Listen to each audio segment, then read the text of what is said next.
Okay, nice. So today I'm going to talk about React Native. Here at Red Radix we had a project. I was working on a startup, so we were doing web application for iOS, and I had some experience, so I want basically share it with you. So maybe after this you can like think for yourself if it worth to start with it or not. So I will share my screen. Okay, screen share. By the way, don't forget that you can ask questions. You can write down questions. So later I will answer them. There should be some window or something where you can type in questions. Okay, I will close. Okay, now you should see my screen. Yeah, can you see it? Should be weird. Okay, I'm switching to slides.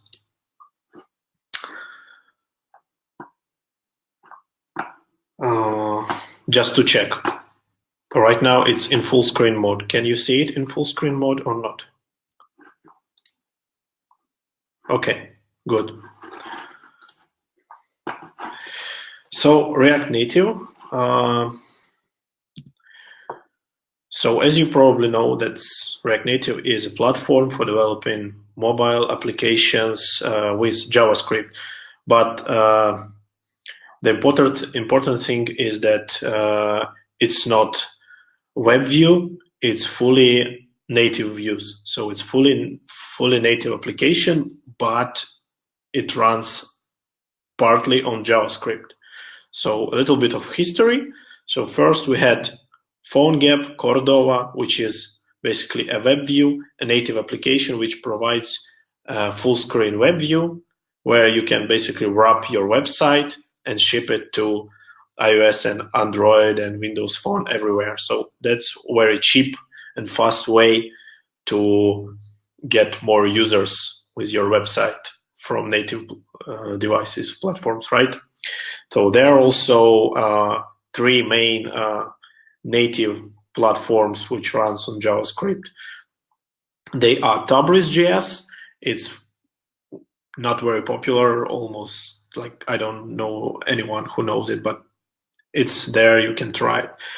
There is also NativeScript, which is Angular 2. It's based on Angular 2 and TypeScript. So it's also native UIs on JavaScript. And there is also React Native, basically native UIs with React. So React Native, as you may know, React.js web library was released in 2013, and 2 years later, in 2015, React Native was released. So it's open source, it was released by Facebook, and it is maintained by Facebook and also community. It allows you to develop cross-platform applications, not 100% cross-platform, I will explain this later, but still you can share something. So for now, you can develop for iOS, Android, and universal Windows platform. So it means not only Windows mobile devices, but also desktop devices. And also, I believe there is a port to develop for desktop applications for macOS. So React Native is based on React library. So we have like two parts of the platform. One is a native part, and the other one is exposed to JavaScript, is React itself. So basically, when you work from the JavaScript side, it still feels like it's React. It's the same components, same JSX, but different base components, not divs, not spans, not header elements, but something different. And also a good thing that React Native is being released every 2 weeks. New versions is being released every 2 or maybe 3 weeks. So it is, from some point, it's a good thing because you will have bug fixes coming very fast. But for some reason, every 2-3 months, they have breaking changes that will require you to rewrite some parts of your application, like change it APIs or something. But I believe in past months or two, they didn't change too much. So they're going more or less stable right now. So what are the benefits of using React Native? So basically, if you're a JavaScript developer, so you still write JavaScript. If you're working with React, you're still working with React. You're already familiar with rendering model of React, with components model of React, with everything. So you can just start building apps. Also, you can build cross-platform applications. So that's a straight benefit in comparison to native applications development. And also interactive development, as you may know, in React world, in package managers, sorry, in bundlers like Webpack or Browserify, there is built-in support for hot module replacement. It means when you change something in your code, your UI will immediately be immediately patched with these changes.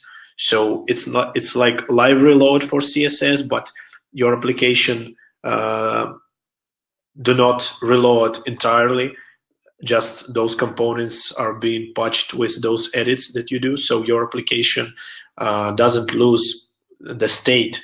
So for example, if you are editing some pop-up and you are changing this component, the hot reloading will not reload the entire application, and you will not need to open this like pop-up after any change. So this is hot reloading, and this also works in React Native, and it works because you are working with JavaScript. So JavaScript is dynamic language, and we can patch it.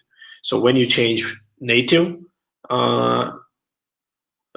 side, like native modules or something, you will obviously need to recompile. But with JavaScript, you can change your user interface very fast, and this is especially good for for startups, for example, when you iterating on design, when you changing your design like 3 times a week. So you can do it very fast with hot reloading. Also, instant updates is a very good thing. So if you know in native world to distribute update, you need to package your application, send, for example, to App Store, wait for review, and then everyone can download. But thanks to JavaScript, we can send patches directly to our users, the same as hot reloading works. There is a special third-party service from Microsoft, which is called Code Push.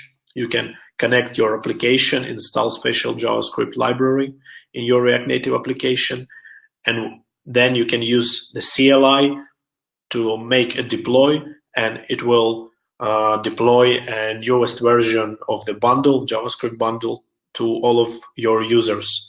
So they don't even need to go to App Store application and download an update. They will just get it update like at any time when they open application, for example. So these are very good things. So how it works? It's very confusing when people say like native views in JavaScript. It's very confusing, and I think it's crucial to understand actually how it works. So as you may see on that image here, we have JavaScript from one side and native platform from another side, and bridge between them. So that's basically React Native. So JavaScript runs in a separate thread. It's called JavaScript thread. So it runs in separate thread, and there is also a second thread which is called main thread, and this thread is used to position and create views. So when you basically declare a view, a React view in JavaScript, it is then goes through the bridge to native platform, to main thread, and main thread instantiates a view, positions it, and renders. So there are two main threads. There are also such called dispatch queues. It is somewhat like lightweight threads. They are used to make asynchronous tasks. So there is one default queue which is called shadow queue. It is used for layout calculation. So every time that when something changes on a screen, a task will be queued on that queue to perform layout calculations. And there are also separate dispatch queue for every native module which you install. But this depends on implementation of that module. So if you need that dispatch queue or maybe even separate thread, so you can like write your code that way. There is a link. I will post these slides later, so you can go through all of those links. There is a link from Facebook developer called to an article from Facebook developers, which is called React Native Architecture Overview. It's more in deep overview, so you can read it if you are interested. Yeah. So basically, bridge is some kind of in-memory bridge between JavaScript and native. So every time when you call something from JavaScript, which is in some way related to native, it will go to bridge, and it will call bridge, and then bridge will figure out which, let's say, function on native side it should call. So this is how JavaScript is connected with native platform. It's like a buffer. So it loads native code in memory, JavaScript code in memory, and then connects it. So how do you start with React Native? Obviously, you need to install the CLI, npm install globally React Native CLI.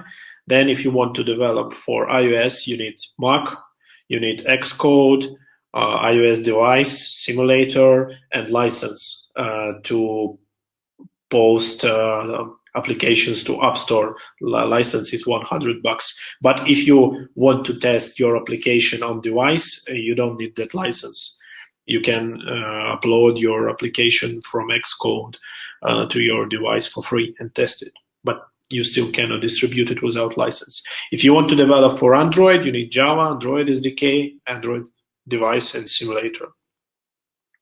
You can also use Chrome DevTools for debugging, because React Native supports remote debugging protocol. So there is like a built-in feature to debug your code with Chrome DevTools, only JavaScript code, obviously. So you can use, you can set breakpoints, you can debug views, your logic, everything. But you cannot debug network, for example. I don't know why, but React Chrome DevTools doesn't. I don't know. Maybe React Native doesn't allow or doesn't expose network information to Chrome DevTools. Maybe they will change it later. And there is also integrated development tools in React Native itself. So maybe I will show later. So there are some cool tools that can help you debug layout, for example. Yeah, and React Native code push. You can Google for it. You can find it very easy and install that CLI and start working with it. It's very code push is very useful.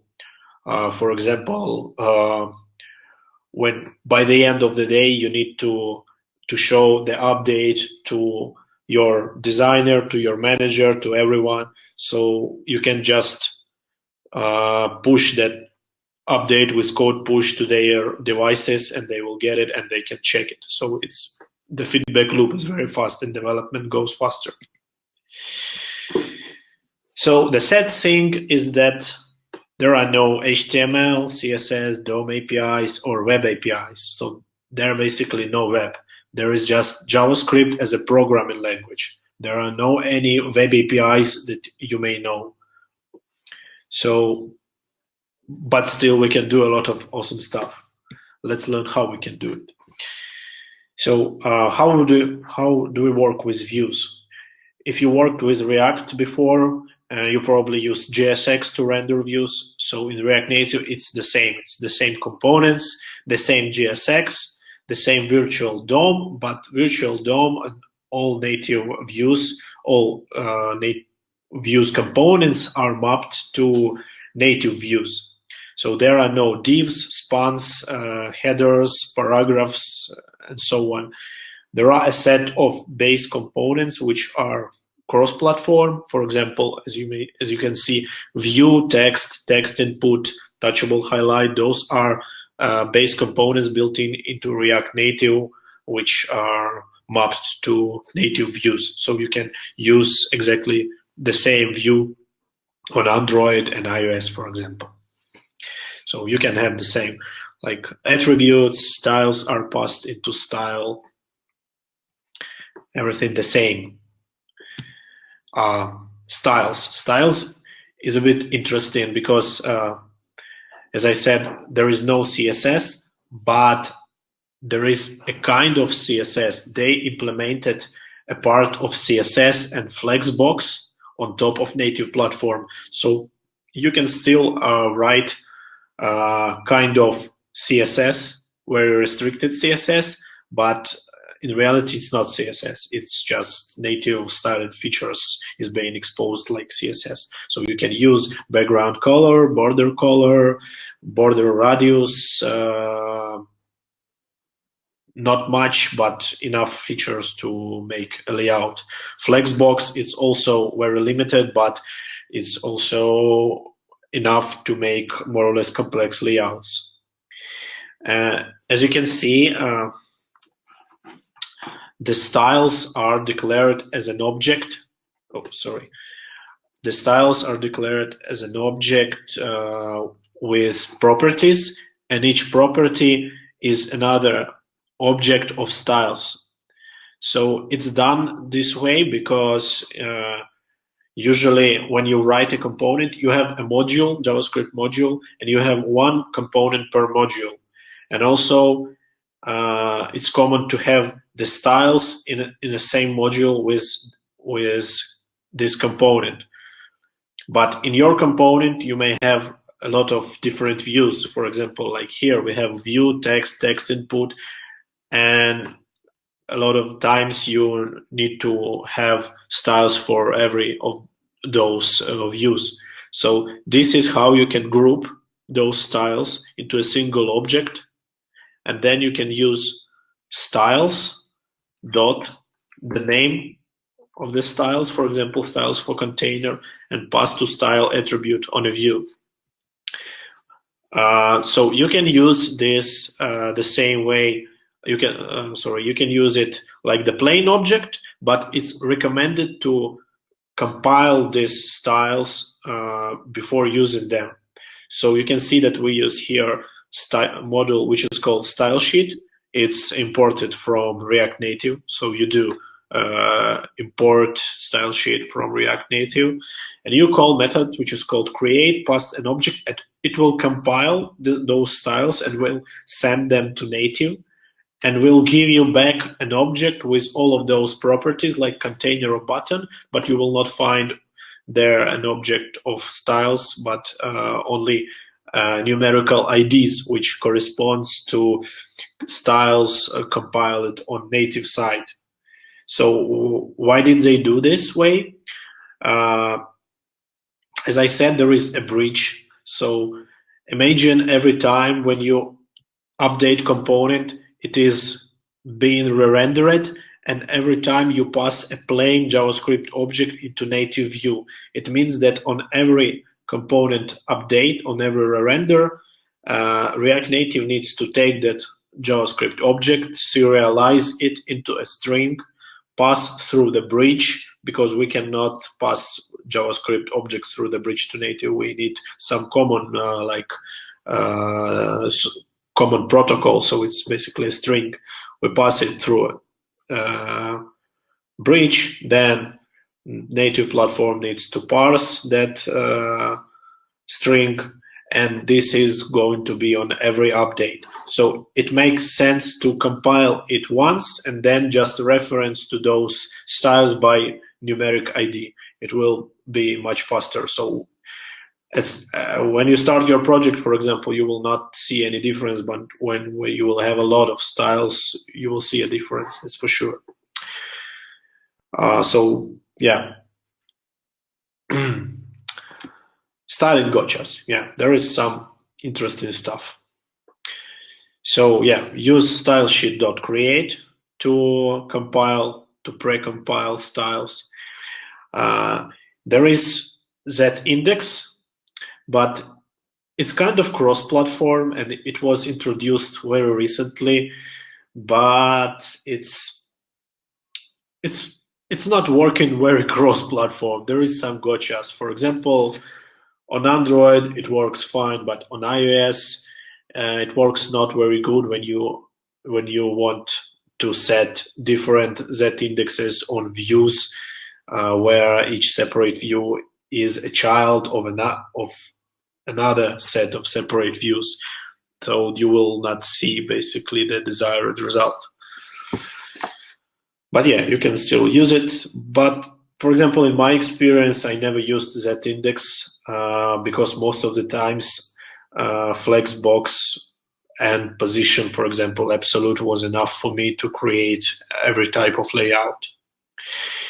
Yeah, so there is no cross-platform shadows because Android and iOS have a different like design patterns for shadows. For example, on iOS, you can just create a shadow. It's similar to like box shadow in CSS, a little bit different, but similar. But on Android, there is no such a thing as box shadow. Shadow is embedded into elevation. So there is a special CSS styling property which works only on Android.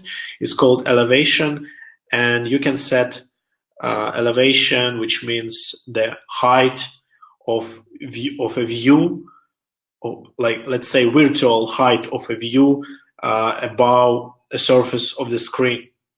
So it is it's being told by material design.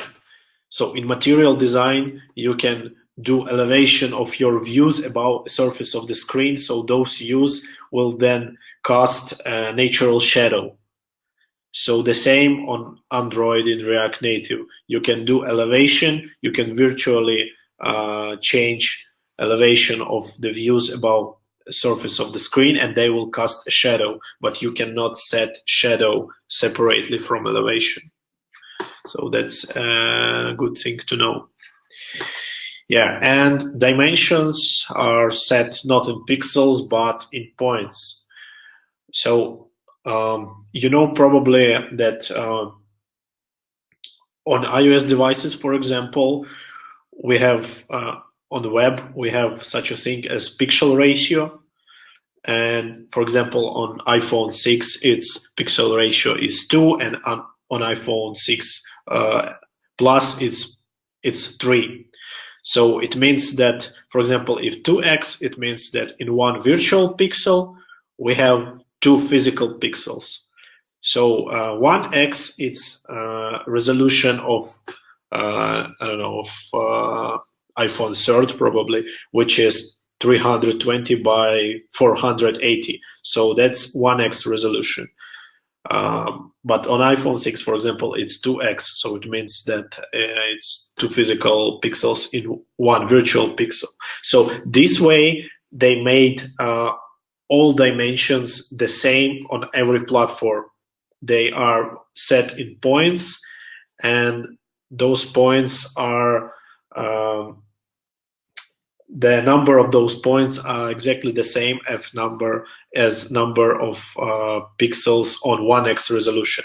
So if you want full width button, for example, you just want to set its width to 320, and because it is set in points, it will be a full screen, full width button on every device.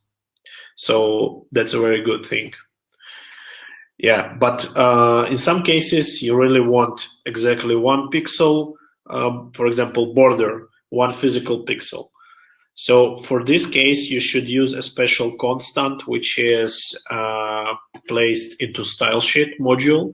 So you can access it by stylesheet.hairline_width, and it will consist a value in points which corresponds to 1 pixel. So for example, for 2x resolution, it will be like 0.5 points or something.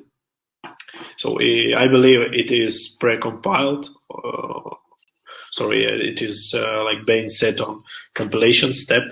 So for every platform, you will have here exactly 1 pixel in points. Okay, I will check a really quick webinar.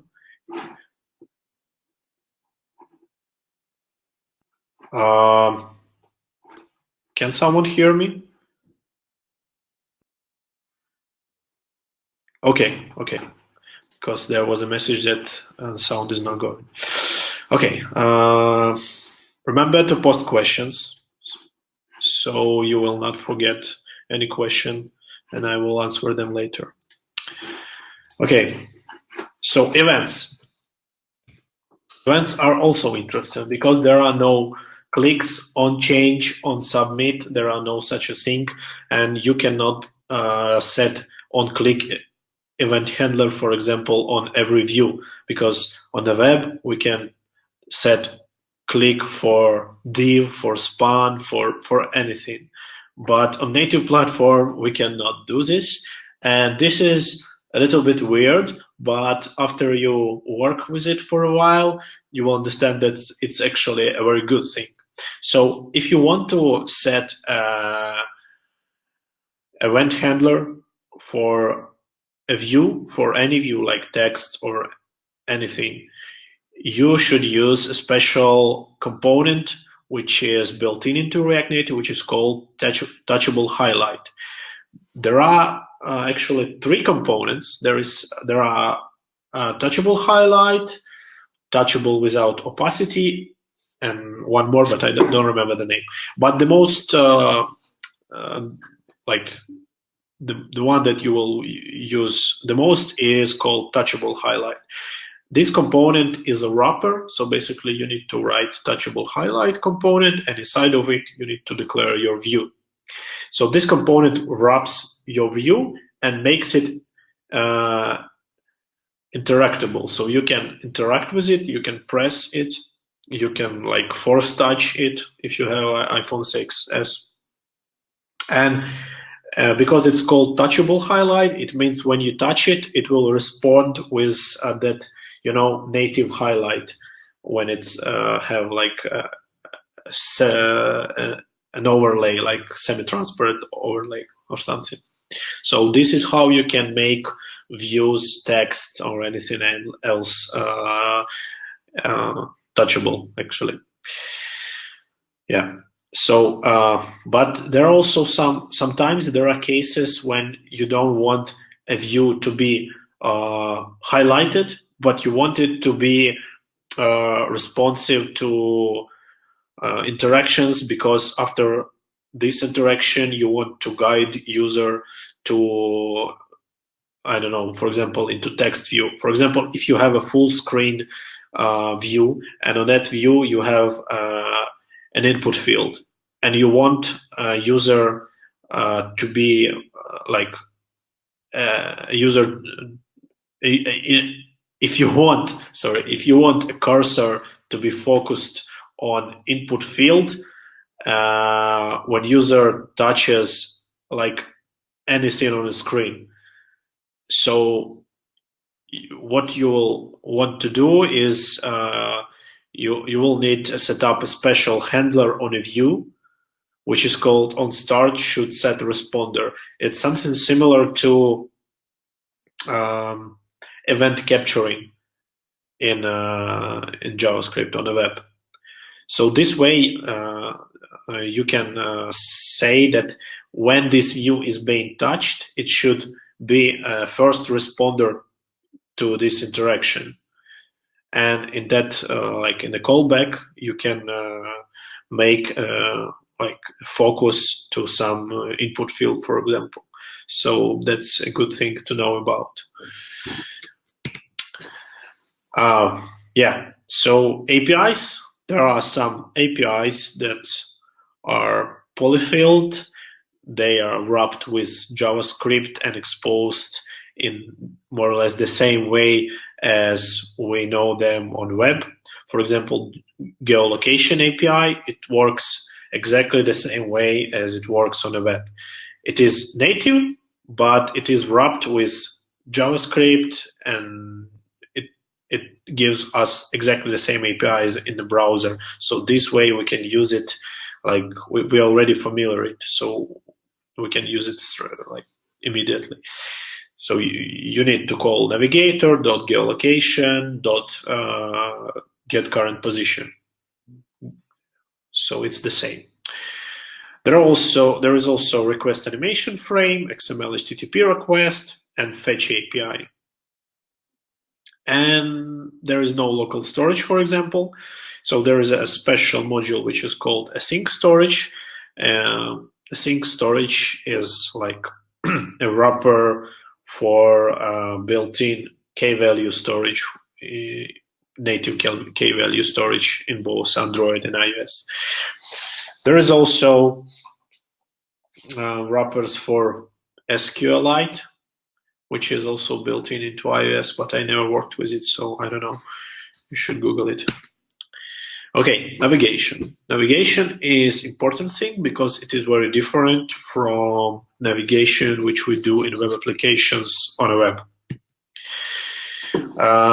The difference is that on web we have URLs.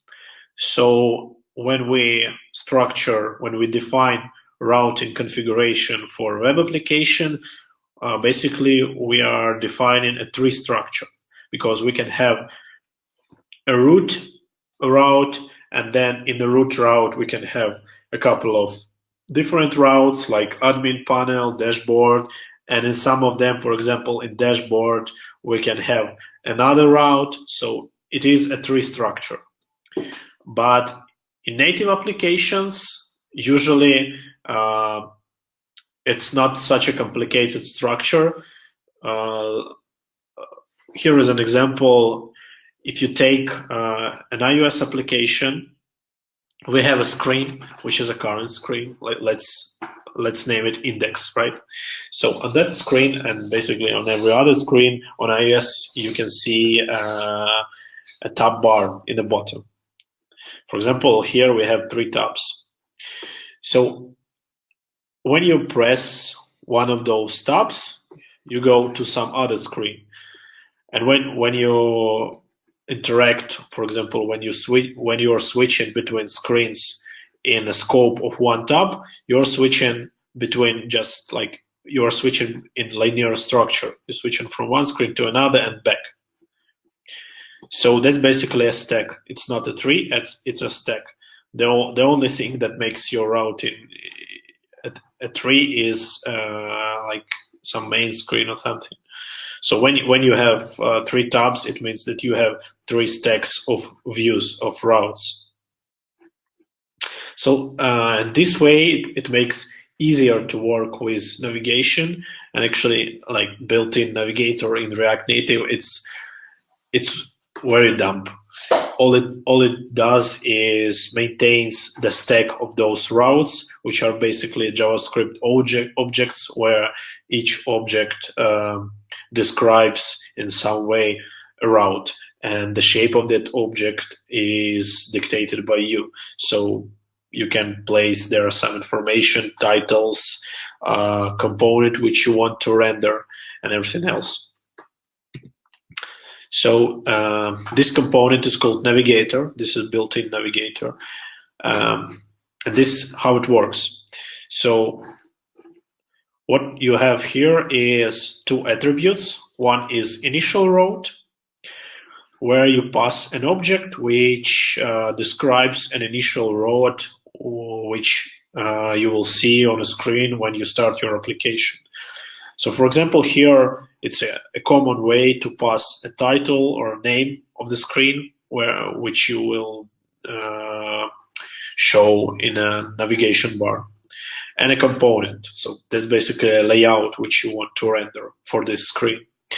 And the other attribute is render scene. And this attribute accepts a function which is being called when you navigate from one view to another view, or when you start an application and you should display a very first view. So this callback will be called on every route change.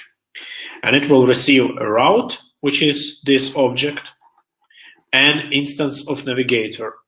We need this instance because this instance provides us with special methods which we should use to perform navigation.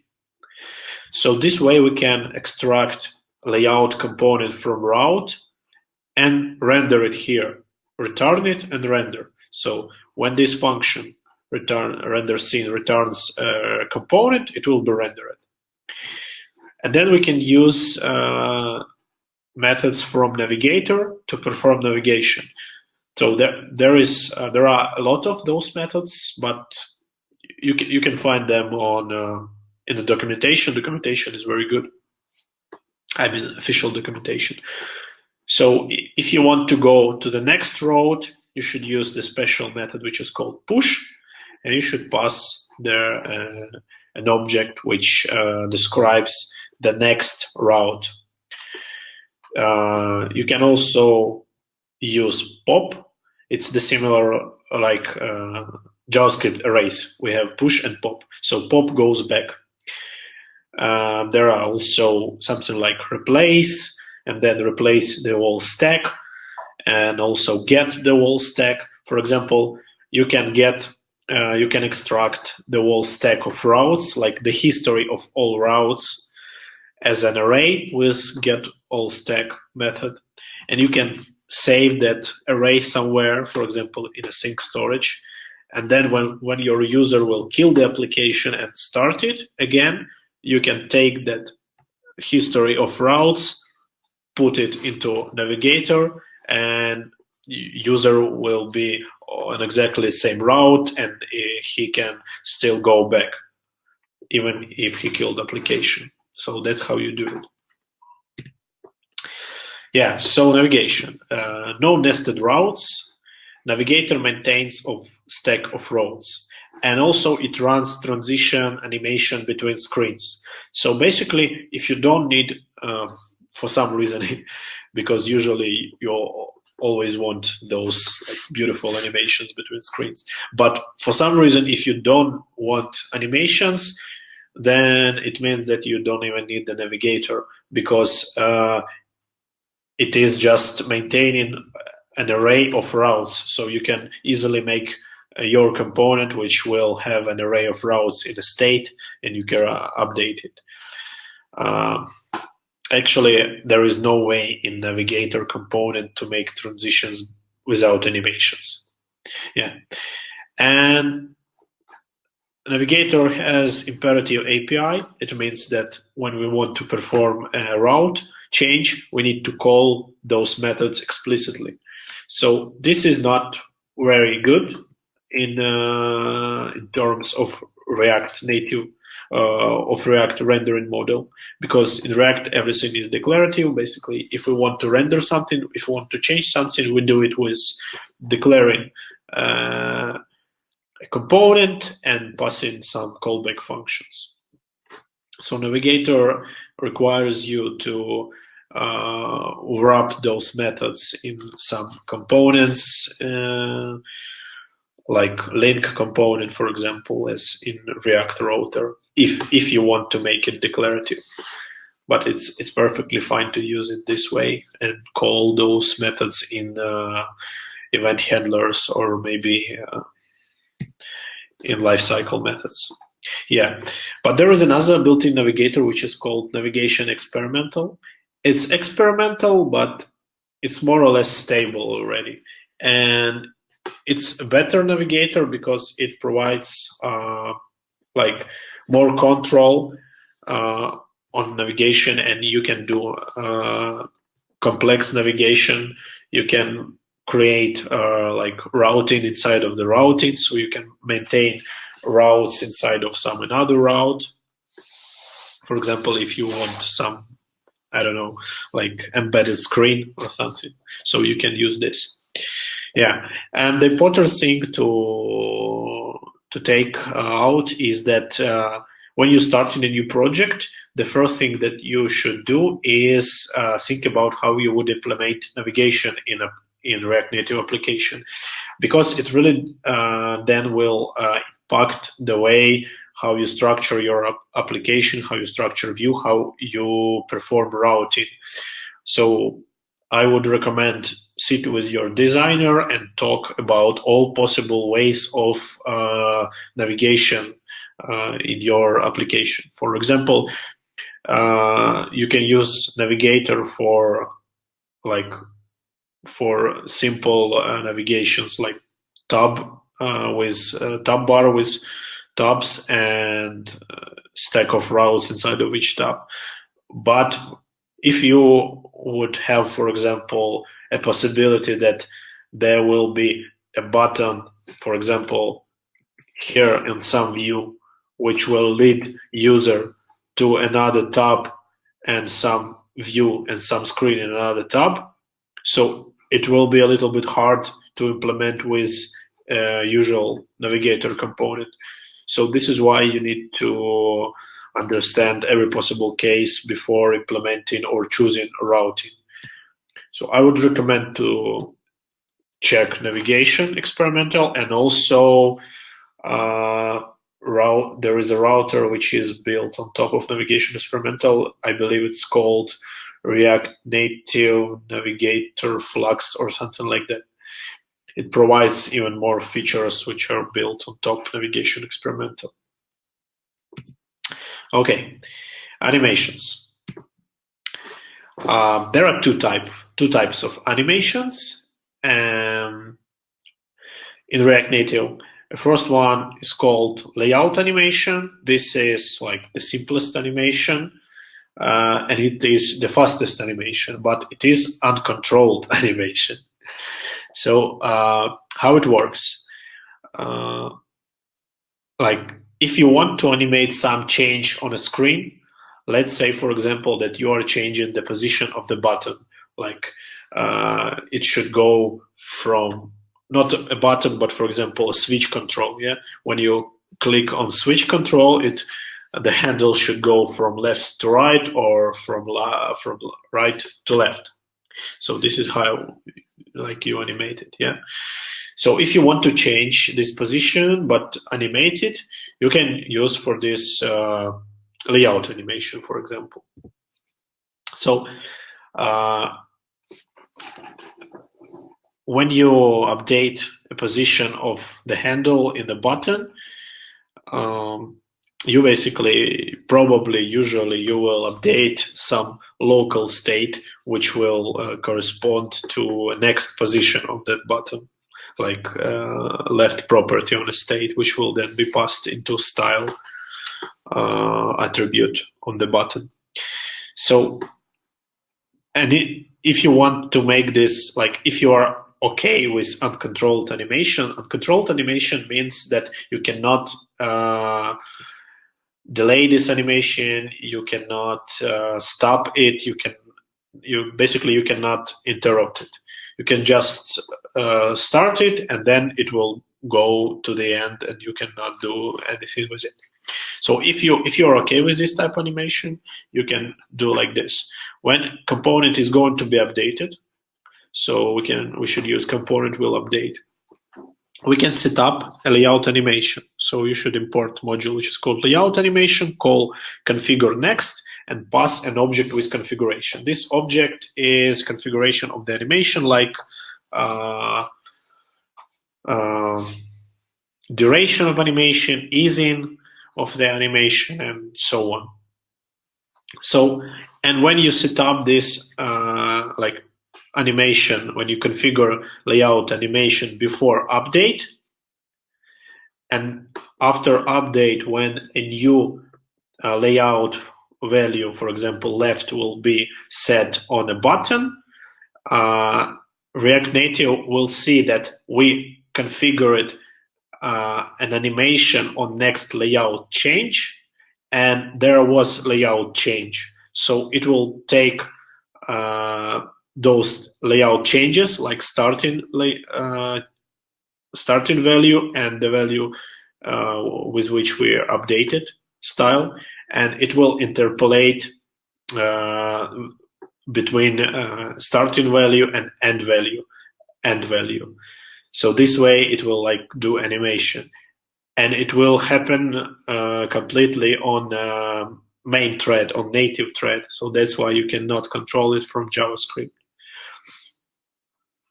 So this like really good way to perform animations when you don't really care about interrupting this animation or anything else. But keep in mind that when you configure next layout animation, it means that anything on the screen that will change its layout properties will be animated. So if it's not only an exact button that you want to animate, but also some other stuff on the screen, it also will be animated. So everything will be animated. So keep in mind also this. Oh, by the way, there's example. Okay, so yeah, here is to the left, we have like usual updating position. When I click on an update position button, I change left and top properties of those two views. But with a single change, when I do layout animation configure next in component will update,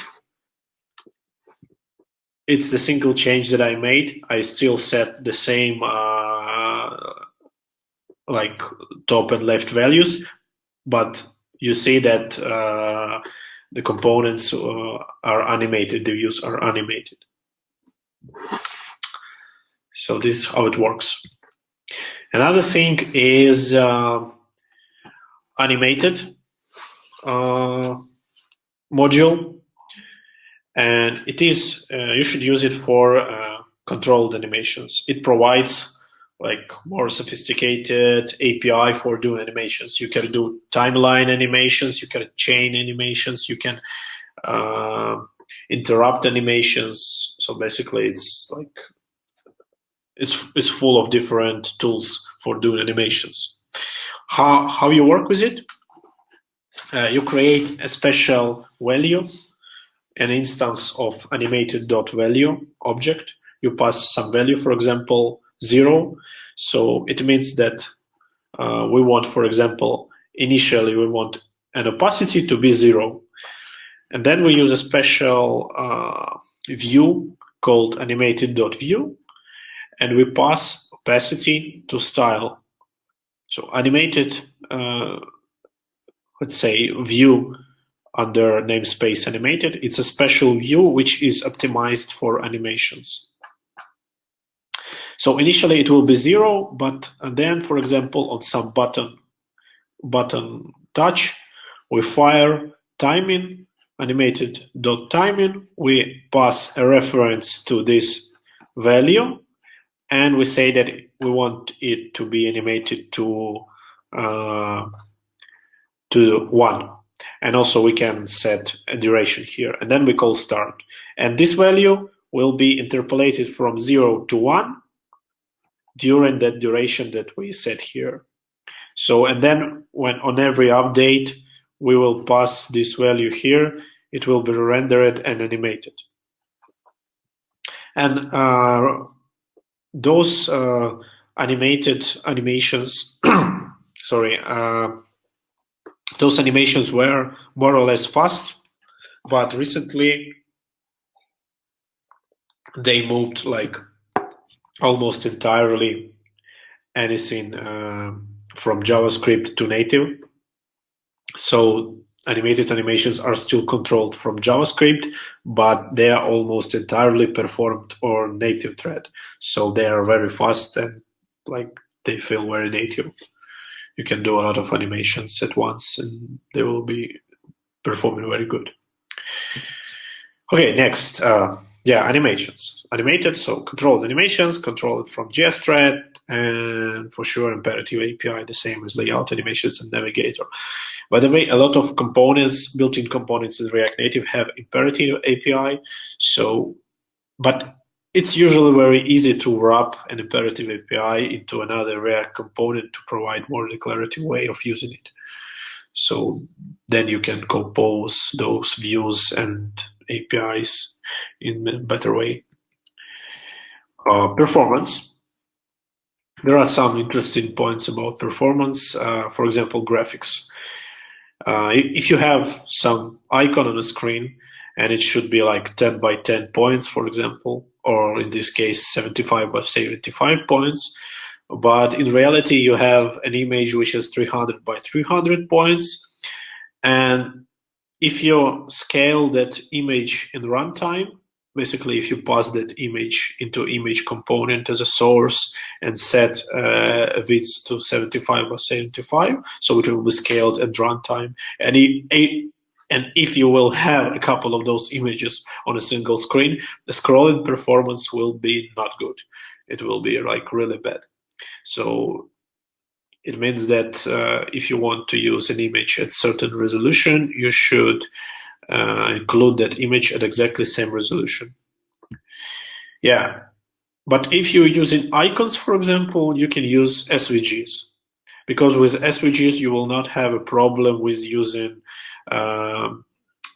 separate version of icons for every screen resolution, like 1x, 2x, or 3x. So you can use special module, which is also built into React Native. It's called React Native Art. And you can build SVGs with it. Okay, another thing that you may see is slow initial rendering in ListView. So ListView is a special component which is also built into React Native. It's a component optimized for list views, basically. So it's why it is a special component, because almost every application on mobile is a representation of lists. So it's like lists of contacts, lists of events, lists of posts in the Facebook newsfeed. It's always lists. So this component is optimized for rendering long lists.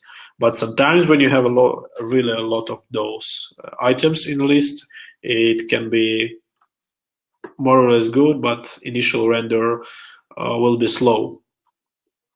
So you can change it, you can optimize it with special attributes. You can set initial list size, for example, to 15. So it means that if you have, like on a screen, if you can see at any single point of time and you can see only 15 items, so it doesn't make sense to render more than 15 items. So you can set initial list size to 15 items and page size also to 15 items. And it will mean that on every next render, it will render no more than 15 items. So this is how you can like shrink the amount of items that will be rendered per each frame. Data source is an object which includes array of items that will be rendered, and render row is a special function that will render rows for list items. Yeah, sometimes when you have components which are rendered very frequently, for example, in this case it is input field or something. So if it is rendered very frequently, and also if you don't care about like managing the state of that component, for example, if on an input field you don't want to validate this field, so basically if you don't want to respond to a change in that input field, but you still need to update it very frequently, you can use a special method which is called setNativeProps. This method is available on every native view. So you need to set a ref attribute with the name of that ref on a native view. Then you should reference to this view by this.refs.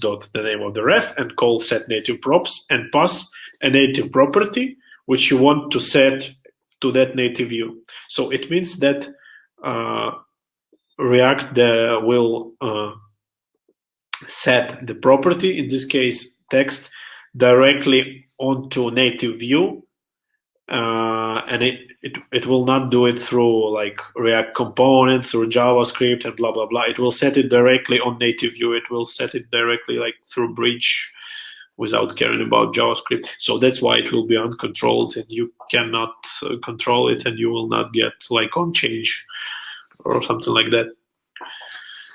But it's really good when you need to update something like really frequently. Yeah, another suggestion is avoid expensive work during animations or user interactions. For example, if user like routing between screens or like interacting with some animated stuff on the screen, like moving some blocks or something on when you animate something programmatically, try to not perform expensive work during these animations, because those animations will perform bad. You will see FPS drop. So, but in some cases where you really want to have that expensive code in that place, you can delay execution of that code with a special function which is called run after interactions. So you need to import a module which is called interaction manager and run a call method run after interactions plus a callback, and there you can have your like expensive code. For example, if it's a while loop for 1 million iterations or something like that, or maybe it's some data transformation or something like that. So, and this callback will be executed only after every animation and user interaction on the screen will finish. So after that, it will be called. Here is an example. On the left, you can see that when I click on a button, I go to another screen.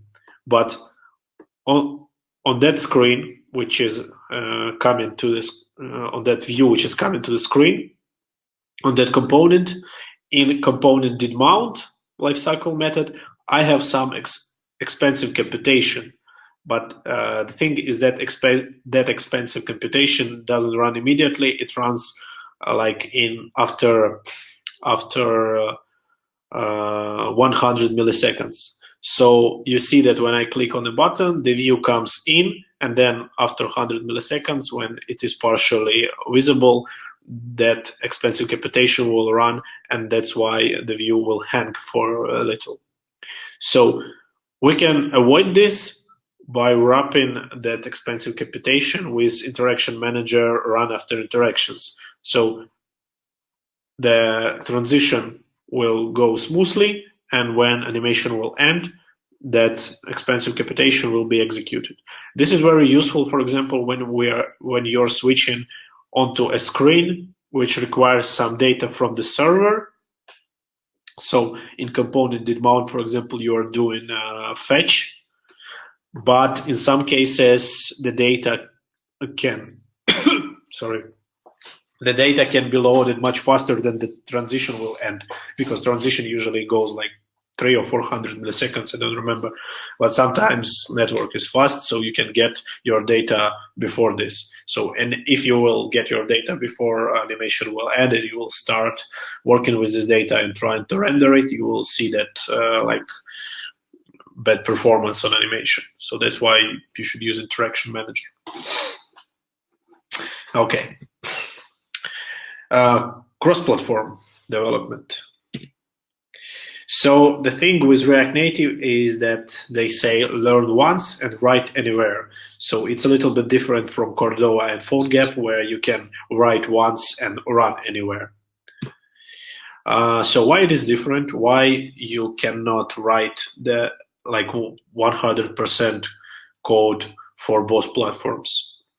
It doesn't really make sense because both Android, iOS, and also Windows and any other platform have different design guidelines for user interface. For example, here you can see to the left is iOS, Facebook application, to the right Android, Facebook application. They are different because on iOS it's common to have a tab bar in the bottom of the screen, and on Android it's common to have a tab bar to the top of the screen. So there are some differences. There are some common patterns which are used for different platforms. So, and also different behaviors and different interactions, user interactions, different animations. A lot of stuff is different because this is how the guidelines teach us to do it. So that's why you cannot do 100% shared code. If you are interested, there are links to iOS and Android user interface guidelines. Okay, so, but what we can share? We can share Content UI. Content UI is user interface which is not platform specific. For example, the tab bar is on iOS is platform specific because on Android we don't have the tab bar. We have another platform specific component which is here.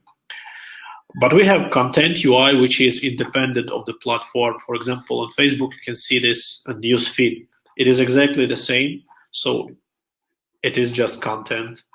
So we can share these views. We can share them for sure. We can also share domain logic, so a data fetching. So we can share the way where the code which is doing data transformations, for example. So that's a lot. So how do we develop cross-platform? How do we share this? How do we write the code that way that we can share code? So the first thing is you should separate domain logic and data fetching from UI, from user interface. So for this, to achieve this, you should use Flux or Redux or Relay or any other solution to decompose data transformation, data fetching, and user interface. So this way you can easily take your data fetching and, for example, data transformation, put it into another application, or maybe even use it on a web, because if you're using a fetch API on React Native, it is exactly the same API. It is implemented exactly the same as in the browser, so you can reuse this. Yeah.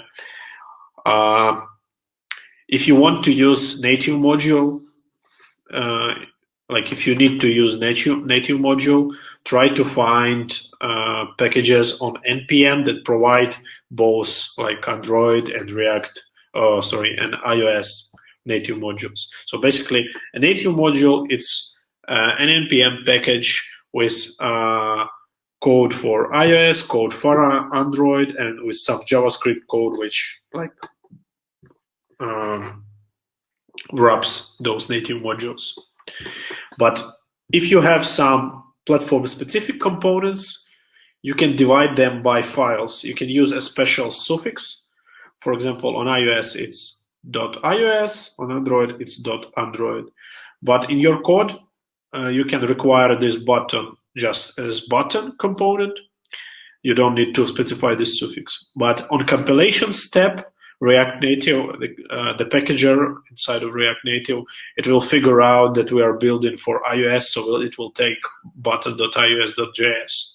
So this way you can create platform-specific components. Okay, native modules. So examples of native modules. There is tab bar iOS, which is the tab bar in the bottom of the screen on iOS, toolbar for Android, which is toolbar on the top of the screen, and a lot of other components. So the suggestion is, if there is a native component which does something like which does something very good, or maybe it is intended to be native, use it as native component. Do not try to find something which is implemented in JavaScript, because usually it will be slower, it will be like not good. Because for iOS and Android, we have already a lot of native code, native plugins which are being used for ages. So we don't need them to implement them or re-implement them in JavaScript if it's possible. Yeah, and also native modules works faster, and sometimes they can do even more, because sometimes native modules are integrated into device. For example, something like Facebook SDK, it is integrated already in device. So if your user is logged in with his iPhone into Facebook, and if you are using Facebook native SDK in your application, you can already detect that user is logged into Facebook. So you don't need to ask him to log in Facebook one more time. Yeah. How do we work with native modules? You can install as npm package, but then you will need to link all the native code inside, like native files, libraries inside of that native module to your project in, for example, Xcode or Android Studio. So, but if you don't want to link it manually by hand, you can use rnpm. rnpm is a package manager for React Native. It installs with npm install globally rnpm. So then you can type rnpm install the name of the package of the native module, and it will install that package, and also it will link all the native code into React Native by itself. So this will happen automatically. Yeah. And remember, if there is something missing in native modules, you can like in JavaScript, but you know that it is baked into platform. For example, some controls, some user interface controls, some buttons or something that you know that it exists on native platform, but you cannot see that React Native exposes it to you to JavaScript. You can do it yourself. You can easily take and pass that native module to JavaScript. It's not very hard. You don't need to know Java too much or Objective-C. It took me a couple of hours to understand how to pass native modules from Objective-C to JavaScript. It's not that hard. Okay, how it goes. Okay, there was a question. I will answer it in the end. Okay. So how do we create a native module? So this is example for iOS, Objective-C code. There is a special native module which is called RCT Bridge module, which means React Bridge module. It is the module which it represents that bridge which is between JavaScript and native threads. So we declare interface. For example, we want to create a component which is called Calendar Manager, native calendar. Yeah. So this interface should use interface of React Bridge module, and then we should implement the interface that we created. So Calendar Manager already implements uses interface of React Bridge module. So we can use some methods from React Bridge module to mark that we want to expose that Calendar Manager native module to JavaScript with a special function called RCT export module. This will tell React Native to expose that module to JavaScript. And also from that module, we can choose which methods of that module we want to expose with a special method, React export method. This is a name of the method which will be available in JavaScript, and this is the name and types of the parameters. And here is some code, it's like basic console log. So after that, we import already in JavaScript, we import a special module which is called native modules from React Native. And this module is basically a JavaScript object which is being assigned with native modules which we register, which we expose from native code. So if we expose Calendar Manager, it will be available as Calendar Manager property on native modules with exactly the same name. And then we can use exactly the same method and pass data and see how everything works.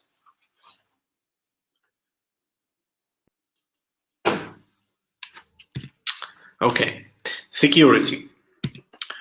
So as you may know or may not know, it's very easy to unpack every native application. So you can Google for it. So it's like very easy. It's 1 minute to unpack a native application and see what is inside, all the images, text, and everything. The thing is that in React Native JavaScript bundle, so in React Native packager packages everything into all of your JavaScript code into a single bundle. So that JavaScript bundle is stored on device as a plain text. So you can easily read that JavaScript after you unpack the application. And one more thing is that the code inside that bundle is very like purely obfuscated and minificated. You can easily understand which libraries are used. You can read like for example Redux, all of the fetching logic. You can read everything. So this is like a downside of React Native. If you care about someone to know everything about your application, which is made with JavaScript, you should consider that it's very easy to do, because like with native code, it's not very easy to do. You need to like disassemble application. You need to know how to do it exactly. You need like to be native developer probably. But with React Native, like everyone can easily check your code the same way as they do on the web, for example, with web pages. So one way of working with it, like of solving this problem, I think you can try to write a native module which will apply some cryptographic algorithm to JS bundle and basically hash the file, and you can store the key to decrypt the file. You can store the key in native code. So this way, like curious people will not be able to read that file, because they will need a key, and key will be native code, and it's like hard to go into native code. Not that easy, and that's with JavaScript. Okay, development. So what is available for development? For prototyping, there is a website which is called React Native Playground. It is rnplay.org, and it's very similar to JSBean. You can see there is editor, files, but to the right there is device, Android and iOS, and you can choose the version of React Native. So you can prototype here, you can create UIs, you can import native modules, everything, because those devices are the real devices somewhere like in device lab. And the content of the screen, which is being streamed like a video stream to the website. So you can prototype, you can see your code runs on a real device. You can see everything, like hot reloading is working here. It's very good for prototyping, for creating like initial designs, showing them to your designers, managers, and then implementing them in your project. Yeah, remember that in development mode, application runs slower because you have a lot of debug code and everything. So if you want to show your application to someone, like, better build it in production mode. Enable hot reloading, because by default hot reloading is disabled. I will show you how to enable it. Debug in Chrome DevTools, it's very helpful. Sometimes console log is just not enough. And use integrated inspector to find like components, debug layout, styles. It's very helpful. So this is how you work with integrated development tools. So on Mac, you press Command D if you run on simulator, and you will see that menu, and you can enable hot reloading. When you're running on a device in development mode, you should shake your device, like literally shake device, and then you will see that menu. It's weird, but that's how it works. Yeah, and then you can also fire up inspector, and this is how it looks. So with inspector, you can click inspect button, and the same way as in Chrome DevTools, you can find an element, highlight it, click on it, and then you can see how deep, like structurally inside of like component structure, this component. So you can see like the structure and everything. You can see that this view is wrapped with touchable highlight, which is a button, which is in layout animation, blah, blah, blah. And also you can see all the styles which are applied to this view. And you can see the box model, like in CSS, you can see padding, margins. And there is also this black button, and there is the name of the component where this view is declared, and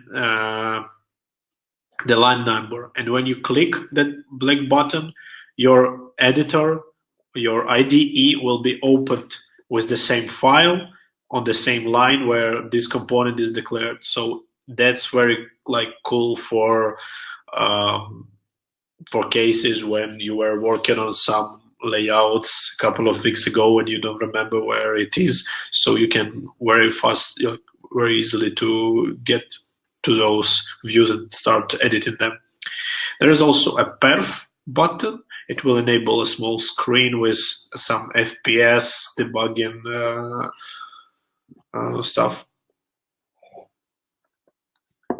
And another useful thing is touchables. If you click touchables button, it will show every like any component that is actually touchable. So we have two buttons here, and when you click touchables, you will see there is some like green overlay of those buttons. So this way you can say where is a touchable area of those buttons, so it goes a little bit outside of those buttons, for example. So this is very useful when you need to make sure that all of the buttons, all of the icons, like interactable components, interactable views on the screen, they are all accessible with touches, like they are not too small or too large, so you can debug it and you can change those areas so they are comfortable to be like touched. For example, for iOS, I believe the minimum touchable area should be 44 by 44 points. So you can debug this with touchables. Yeah, testing. So unit testing is more or less fine when you separate fetching and domain logic from UI. So those will be just JavaScript functions, and you can test them very easily with like Node.js, Mocha, usually how you do it. But when you want to test views, you can use Enzyme, which is a library which works with web React, but also with some special plugin, something like Enzyme React Native. It works also with React Native. It creates like a shallow rendered representation of component, and then you can use any assertion library to assert props or state or run some callbacks of that component. And if you want to run integration tests, like if you want to run the application, test authorization, like user flow or anything else, there is a service which is called Appium.io. There are probably more, but as far as I know, Appium.io is like the best. They provide very good support for testing, for integration testing for React Native. Deployment.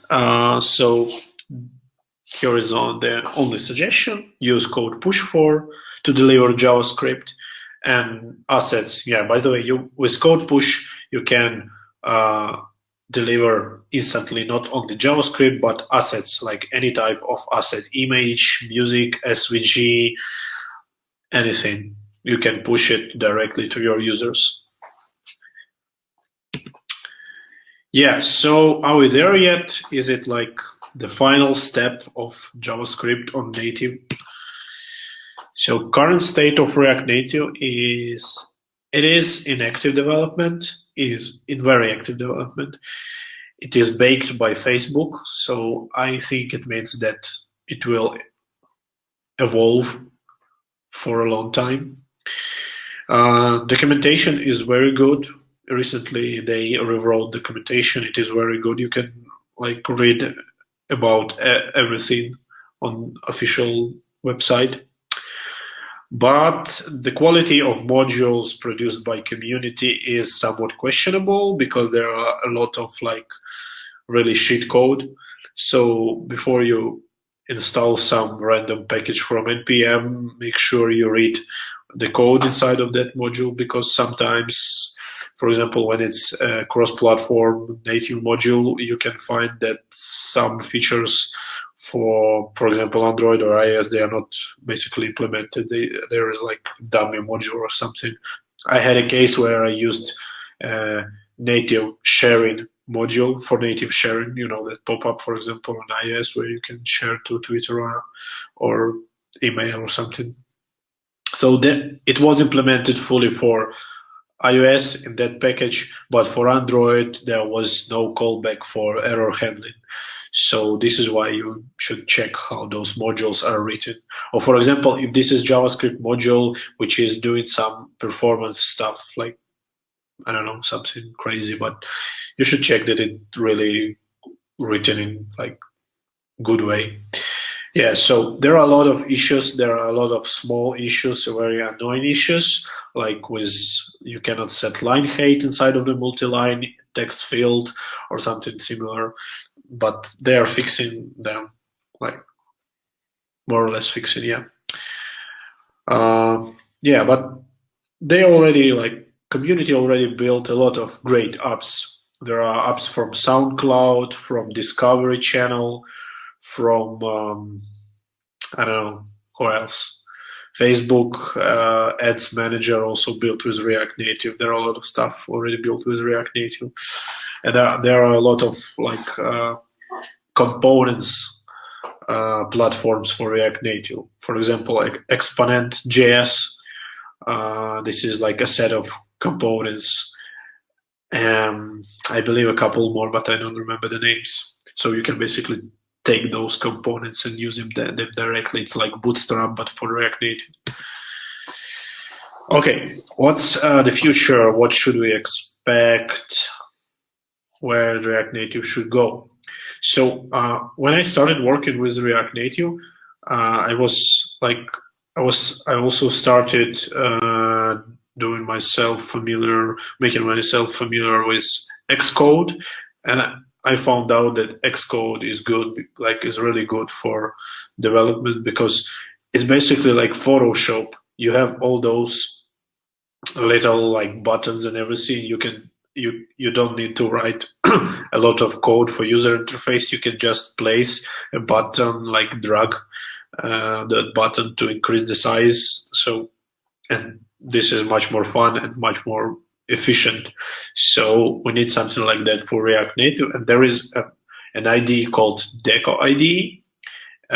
It's a good IDE. It's in active development. Maybe it's not good enough, but you can try it, and maybe for your project it will be good enough. Yeah, and another interesting thing is isolated UI development. It's a pattern where you develop your UI components in isolation from entire applications. So it means that you develop, for example, a button on like empty screen. This button is not connected to anything in your application. This is like isolated button.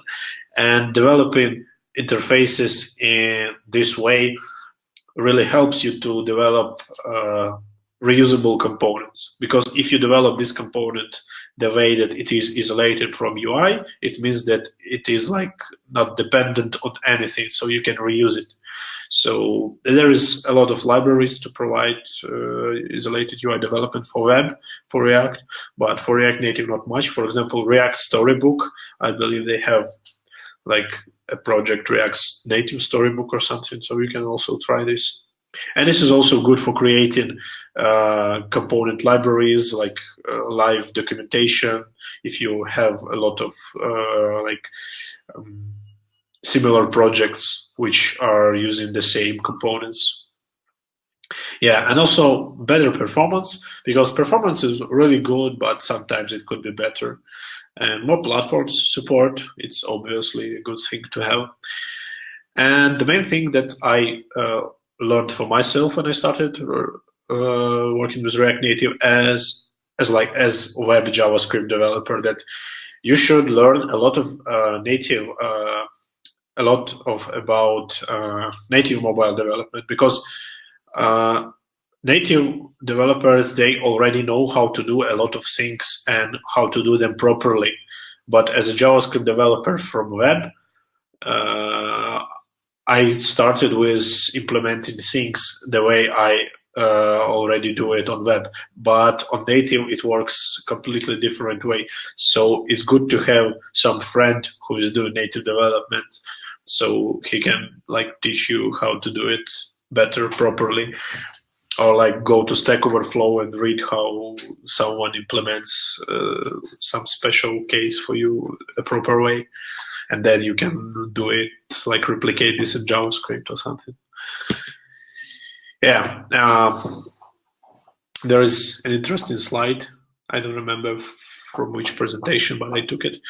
So like mobile development in 5 years, it's not, maybe it's not very true, but it's interesting where it goes, because React Native seems like very, very popular right now.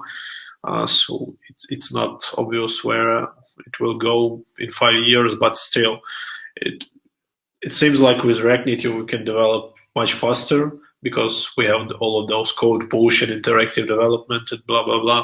And also you can develop for a couple of platforms. So maybe it makes sense for some kind of projects to do them with React Native. Yeah, so there are a couple of links to tools, articles, a lot of different stuff. I will send the presentation shortly. So now I will answer questions. If you have questions, please write them down. I'll hide the screen. Okay, so there was one question. Okay, when would you use animated instead of the first one? So I would use animated instead of layout animations for animations that I want to control, like which I want to control programmatically, or I want to user to control this animation. So if I want some like drop down, which is animated by touching some button, so I would probably use layout animation. But if this drop down, like the animation of this drop down, is controlled by the user, by the finger, you should use animated. Yeah. Okay. How many times did you have to create a native module? I think I didn't create a single native module from scratch. Maybe 3 or 4 times I fixed a couple of native modules, but I never created, like I created for myself, like, to play with, but on the real project, there were no need for me to create a native module because everything is already in the platform or like implemented by someone. There was probably once when I took a native module which is not wrapped for React Native, and I needed to expose it to React Native, to JavaScript. Keyboard. Okay, how about the keyboard? Any recommendations about how to interact? There, I should say that I didn't work much with Android, but it should be more or less the same. But for iOS, the keyboard, like, it is like a separate component. You cannot do really a lot of stuff with keyboard, because to show keyboard on a screen, all you should do is to focus on an input field. It will show automatically. So all you can do is, for example, if you want a specific I'll stop sharing screen, sorry.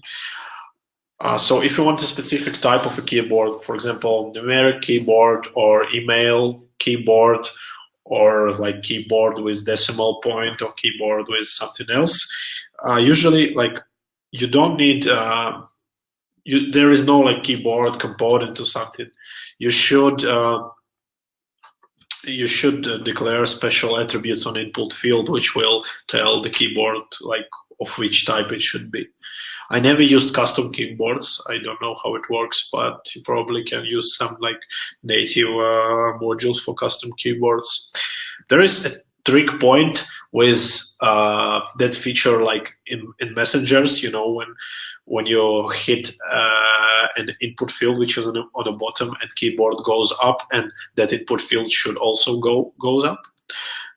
There was a third-party component which does it, but I believe it is like already baked. They baked this component into React Native. It's called something like keyboard responder or something like that. So like you wrap your view with this component, and when the keyboard will show up, that component will also go up. Okay. Is it tricky to implement Facebook and Google authorization? I believe we didn't implement Google authorization, but we made Facebook authorization. It wasn't very tricky because the native Facebook SDK is already like, I believe it is, yeah, it is exposed to React Native. There is a package for React Native. So there is even a special component, like a special button component, which you can import and put on your screen, style it, and when you hit that button, the web view will show up automatically. The user will log in, and they'll like handling of the tokens and everything will be done by Facebook SDK. So I don't think that it's very hard to do. Okay, do you have any more questions?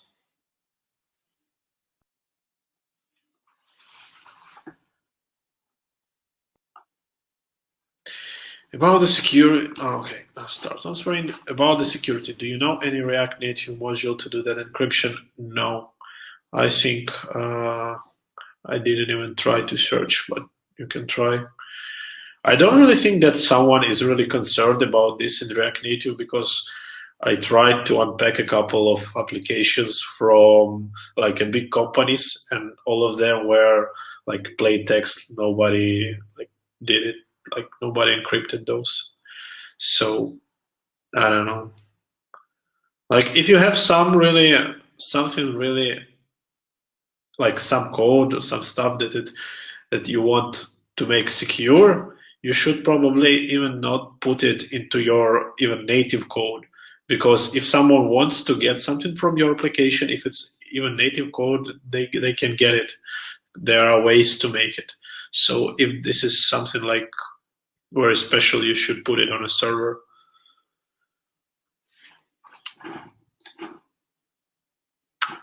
Okay.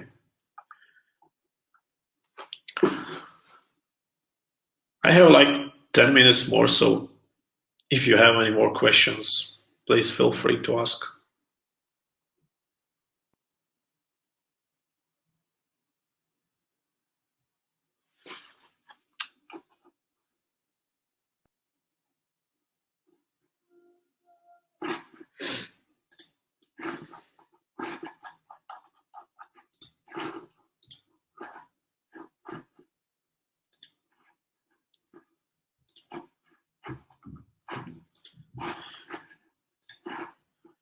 Okay, do you recommend Redux or any other system? Yeah, that's interesting. So you can try Redux, and you can try something else, but probably Redux will work the best because of ecosystem which Redux has, because there are a lot of different stuff built for Redux which helps you to like develop faster, maybe, I don't know, efficiently. But for example, if you're considering using GraphQL, you should try Relay, because Relay is cool. Like it's not even that cool, but it makes you write less code than with Redux. Because with Redux, you need to write really a lot of code to handle all of the network APIs and everything. But if you're using GraphQL, you should try Relay, and it encapsulates all of the work with Web API. So you will not need to dispatch like actions for anything, for everything. Yeah, for example, we used that project. We used Relay with React Native and GraphQL on the backend, and we used Redux only for like two type of actions where we had UI, which is like dependable on was dependent on some state, like it was a shared state for two components which are completely different ways structurally on the screen. So yeah, I would recommend something that will encapsulate work with Web API, because working with Web API in Redux, it's really hard because usually you have a lot of endpoints and you need to create a lot of middlewares, action creators, and blah blah blah for all of it, and it's very annoying. Okay, other question is, so when would you recommend GraphQL? I would say the best way for GraphQL is that when you know that you will have more than one client. It means when you will have, for example, website and mobile application, right? So this is a good case for GraphQL, because with a single server you can we can provide API for different clients which want to fetch different data. So they will fetch exactly that data that they will need, and they will not fetch any like more data, any redundant data. So with GraphQL you can do this.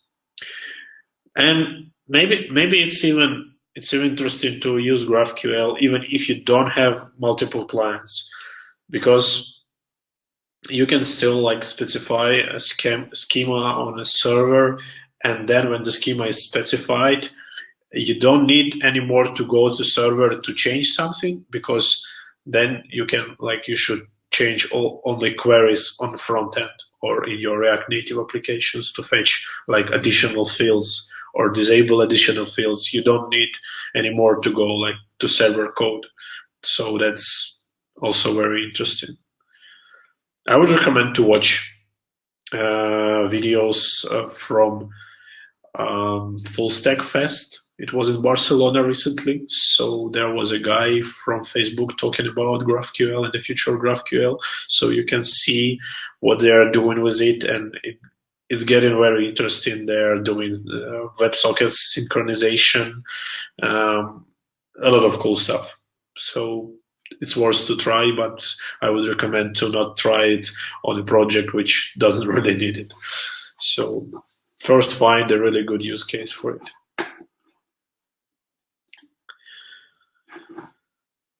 Okay, any more questions?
If no questions, then let's wrap up. I'll just send a link in chat to slides so you can see everything and read all of those articles which I dropped. Yeah, thank you all of you guys and girls. So if you have any more questions, you can always find me on Twitter or contact Miguel or find me on Skype or like everywhere. My nickname is everywhere is like this, Roman01LA. So I will try to find time to help you if you really need some help. And I hope you will try React Native and share your experience, because there are not really much like good articles about some like tricky stuff in React Native. So if you try something, share it with others. So thank you very much. Bye.